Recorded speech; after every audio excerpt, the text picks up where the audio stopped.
Chers frères et sœurs de nos églises, vous n'êtes pas sans savoir que ces dernières semaines ont été difficiles pour moi et pour plusieurs autour de nous. En l'espace de quelques jours, ce sont 5 frères et sœurs qui sont décédés entre Manage et ici Anderlecht. J'ai perdu un père, mais j'ai aussi perdu une grande dame qui était pour moi comme une maman.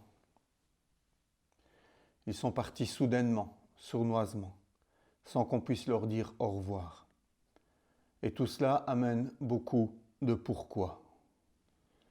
Mais j'ai confiance que les bonnes choses et les mauvaises choses s'inscrivent toutes dans un plan parfait de Dieu qui est bien trop élevé pour moi.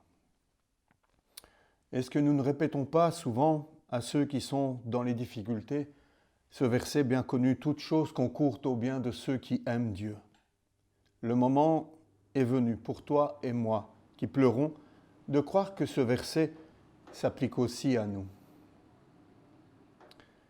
Je ne vous cacherai pas que j'ai eu de la peine, des difficultés à gérer tout cela.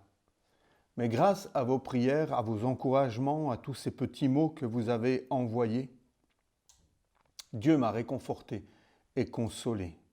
Et je vous en remercie. Le Seigneur s'est également servi de sa parole pour me consoler.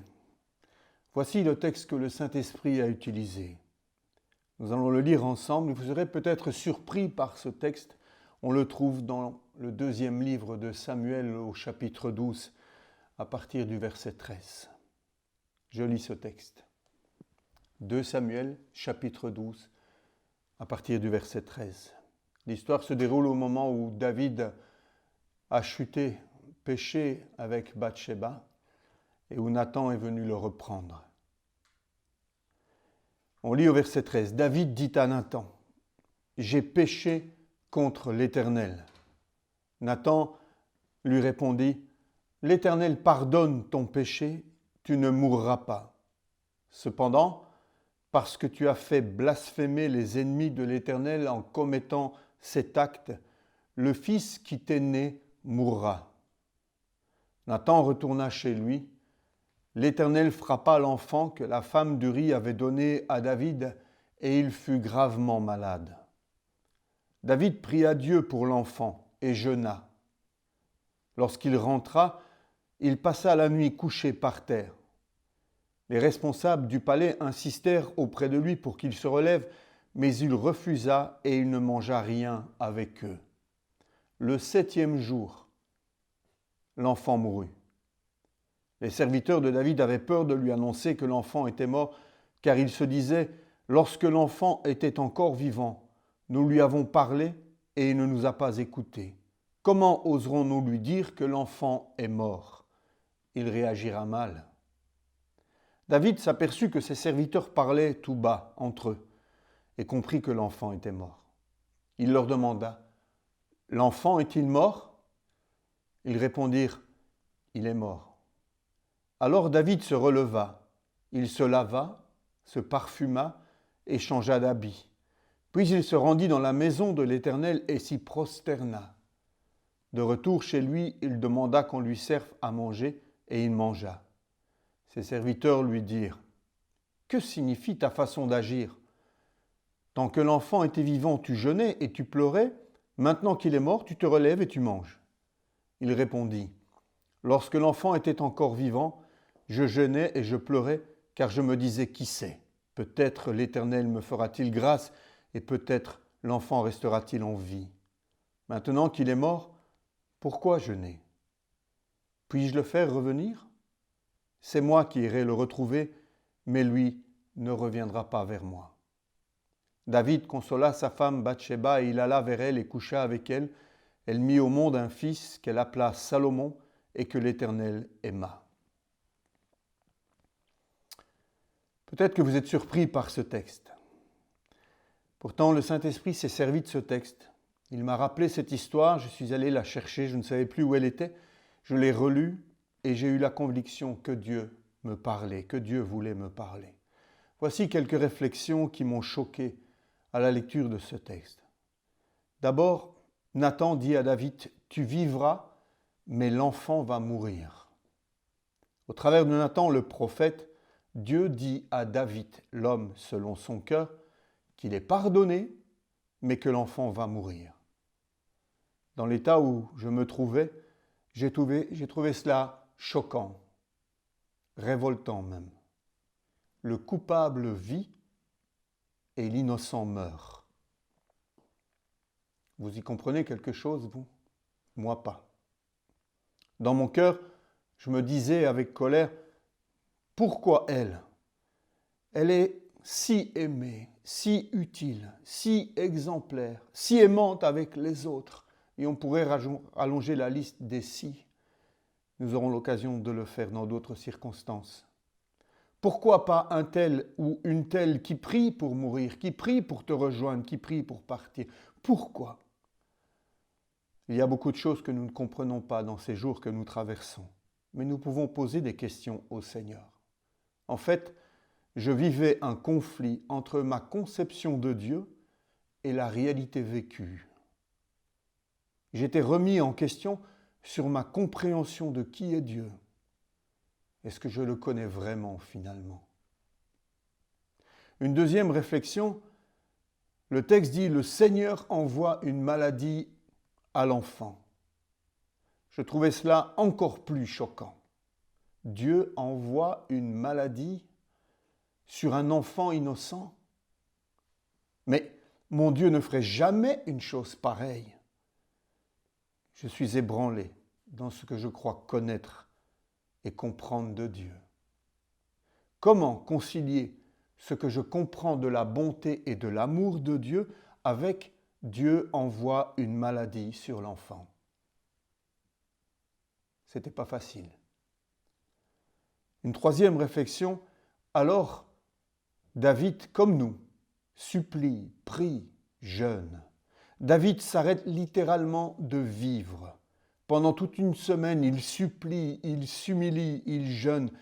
En fait, il passe une semaine à espérer de bonnes nouvelles, à être à l'affût d'une bonne nouvelle, mais il redoute aussi les mauvaises nouvelles. Nous avons connu cela. Cela dure une semaine et l'enfant meurt. C'est à n'y rien comprendre. Mon Dieu, à moi, aurait eu pitié de David. Mon Dieu, à moi, comme je le conçois, aurait entendu ces centaines de prières qui sont montées vers lui. David ne méritait-il pas d'être entendu? Ne méritions-nous pas d'être entendus? Un frère, dans la souffrance, m'a dit « Pasteur, j'ai même reçu des prophéties qui disaient qu'elle allait guérir. C'est quoi ça? Elle est morte maintenant. » De toute évidence, ces prophètes n'étaient pas des Nathan, mais des faux prophètes, des orgueilleux, des menteurs. Frères et sœurs, n'acceptez pas les prophéties qui sont dites dans les couloirs entre deux portes. La place des prophéties, c'est dans l'Église, pour qu'elles soient administrées, gérées. Et si quelqu'un veut te faire une prophétie dans le coin de l'oreille, demande-lui de la soumettre à un responsable d'abord. Dieu est-il injuste avec David et cet enfant? Dieu a-t-il été injuste avec nous? C'est difficile de dire oui. La seule réponse possible, c'est non, Dieu n'est pas injuste.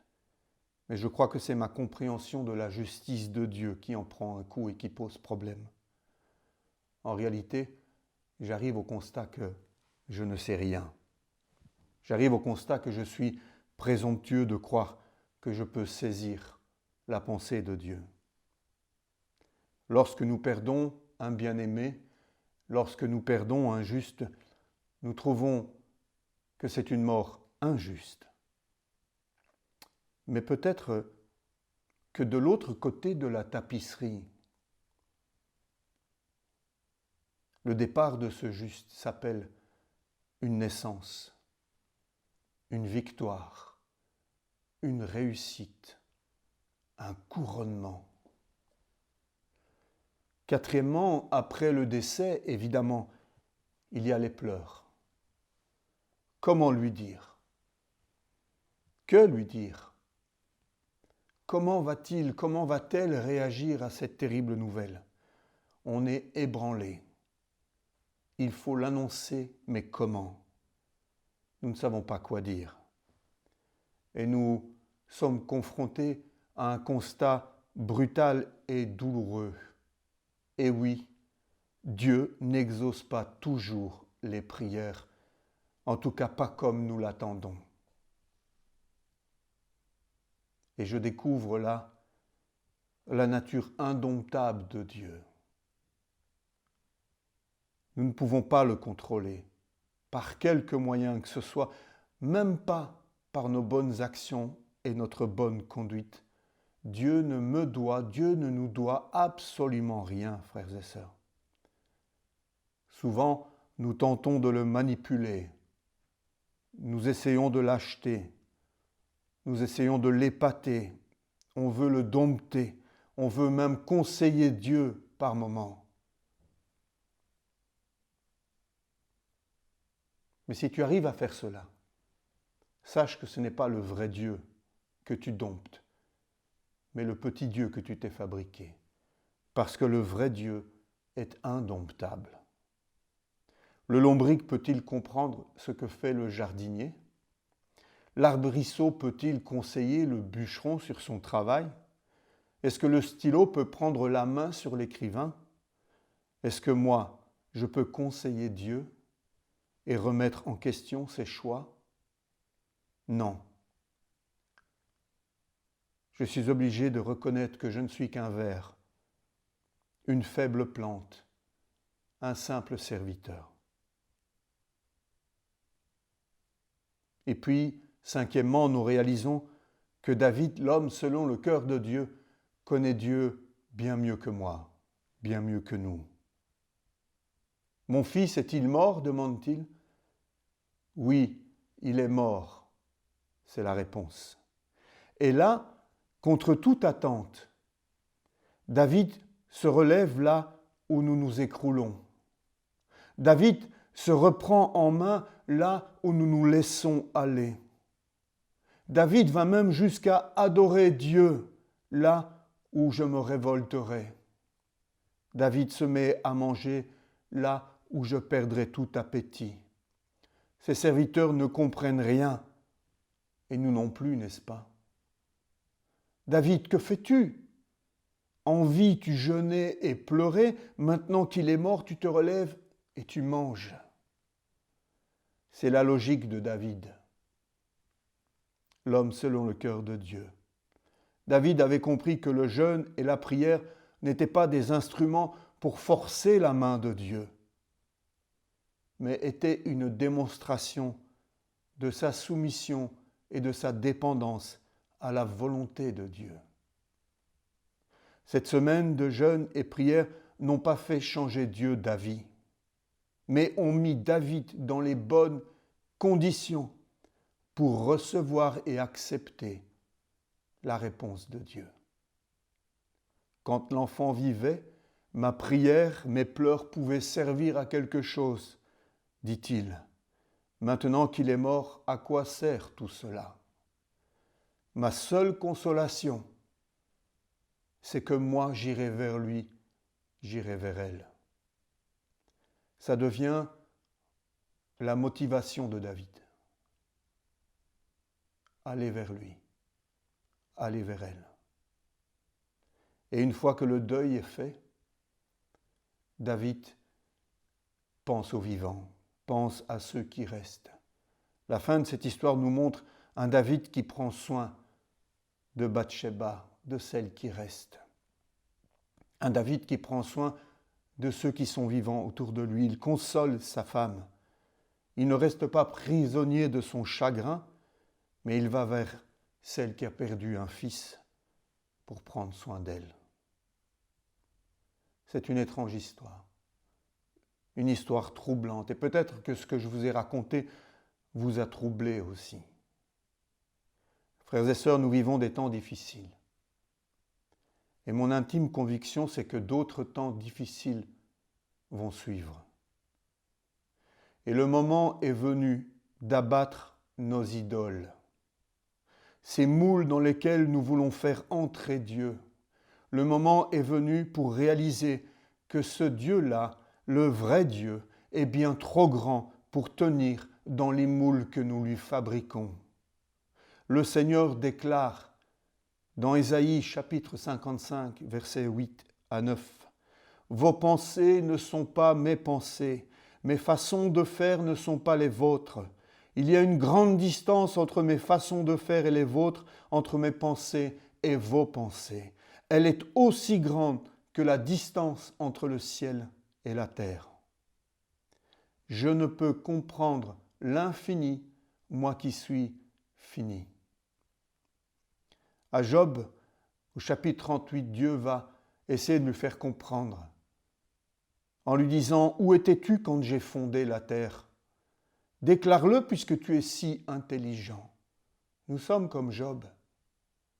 Nous nous croyons plus malins que Dieu. Nous nous croyons supérieurs à lui. Nous croyons que nous sommes aptes à tout comprendre, à tout gérer, à tout expliquer. Et Dieu nous dit, où étais-tu quand j'ai fondé la terre ? Déclare-le, puisque tu es si intelligent. Qui a fixé ces dimensions ? Tu le sais, n'est-ce pas ? Ou qui a déplié le ruban à mesurer sur elles ? Sur quoi ces bases reposent-elles ? Ou qui en a posé la pierre angulaire ? Alors que les étoiles du matin éclataient ensemble en chants d'allégresse et que tous les fils de Dieu poussaient des cris de joie. Frères et sœurs, nous vivrons d'autres moments joyeux, d'autres bénédictions, mais nous vivrons aussi d'autres malheurs. Ce n'est pas un avenir facile qui attend le chrétien. Et si tu continues à mettre ta confiance dans un Dieu qui te convient, un Dieu qui fait tout ce que tu dis, comme tu veux, un Dieu que tu t'es fabriqué finalement, eh bien tu ne tiendras pas jusqu'au bout de la course, car ce Dieu-là ne peut rien faire pour toi. Mettons notre confiance en celui qui soutient le monde par sa parole et laissons Dieu être Dieu au-dessus de toutes les circonstances que nous pouvons traverser. Est-ce que dans cette histoire, vous avez reconnu l'histoire du salut? Et est-ce que vous avez vu Christ dans cette histoire? David est pardonné, mais un innocent meurt, un innocent paye. C'est exactement ce qu'il en est pour vous et moi, frères et sœurs. Nous sommes pardonnés gratuitement, mais n'oublions pas qu'un innocent a payé. Jésus a payé, lui qui était sans défaut, sans tache, sans péché, comme cet enfant. Il a payé. Vous, nous dit Paul dans Colossiens chapitre 1, autrefois, vous étiez des étrangers pour Dieu. Vous étiez ses ennemis. En effet, vous pensiez à faire le mal et vous le faisiez. Mais maintenant, Dieu vous a réconciliés avec lui par la mort de son Fils, qui a souffert dans son corps humain. Alors, vous pouvez vous présenter devant Dieu en étant saint, pur et sans faute. Notre salut est gratuit, frères et sœurs, mais c'est uniquement parce que Christ a payé. Il nous a offert la gratuité en payant de son sang et de sa vie. Je vous invite à relire ce texte de 2 Samuel chapitre 12 et à laisser l'Esprit de Dieu vous remettre en question sur la nature de Dieu. Oui, Dieu est juste, mais pas selon mes standards de justice. Oui, Dieu est amour, mais son amour ne peut être comparé à celui que nous avons. Frères et sœurs, nos vies sont comme des tapisseries, des broderies. Voilà une tapisserie avec une face avant et une face arrière. Et vous le savez, si vous avez déjà vu une broderie, vous le savez, la face avant est magnifique, mais la face arrière n'est pas très belle. On y voit des nœuds, on y voit des bouts de fil qui dépassent. Ça semble être inachevé, ça semble être incomplet. C'est pas très beau en fait. Et toute notre vie, pendant toute ta vie, Dieu s'efforce de faire quelque chose de beau, de faire une belle tapisserie de ta vie pour l'éternité. C'est comme ça que Dieu voit les choses de son côté de la tapisserie. Cela implique que l'arrière ne paye pas de mine. Et nous, qu'est-ce que nous faisons? Nous passons notre vie et nous mettons tous nos efforts à essayer de rendre l'arrière de la tapisserie belle et agréable, le plus joli possible. Frères et sœurs, chaque fois que nous essayons de rendre l'envers de la tapisserie agréable, nous abîmons la face éternelle de la tapisserie, de la broderie. Nous devons accepter que lorsqu'une chose laide, un malheur ou une épreuve apparaît à l'arrière de notre broderie, nous devons réaliser que c'est parce que de l'autre côté, Dieu fait quelque chose de beau pour l'éternité. La foi, c'est aussi lui faire confiance dans les choses difficiles. La foi, c'est pas seulement se réjouir et dire Dieu est grand lorsque nous vivons des choses agréables. La foi, c'est aussi laisser le grand tapissier faire son travail dans nos vies. Ça implique des nœuds, des fils qui pendent et des choses pas agréables à l'arrière de la tapisserie. Mes frères et sœurs, considérez comme un sujet de joie complète les diverses épreuves auxquelles vous pouvez être exposés, sachant que la mise à l'épreuve de votre foi produit la persévérance. Je termine avec cela, frères et sœurs. Mais sur la terre, il y a des chrétiens qui souffrent pour leur foi, qui meurent pour leur foi. Partout sur la terre, il y a des chrétiens qui meurent de cancer, qui meurent de toutes sortes de difficultés, qui passent par toutes sortes d'épreuves. Dieu ne répond pas à toutes les prières quand il estime que la souffrance, l'épreuve, nous est profitable pour l'éternité. Que Dieu vous bénisse. Bonne semaine.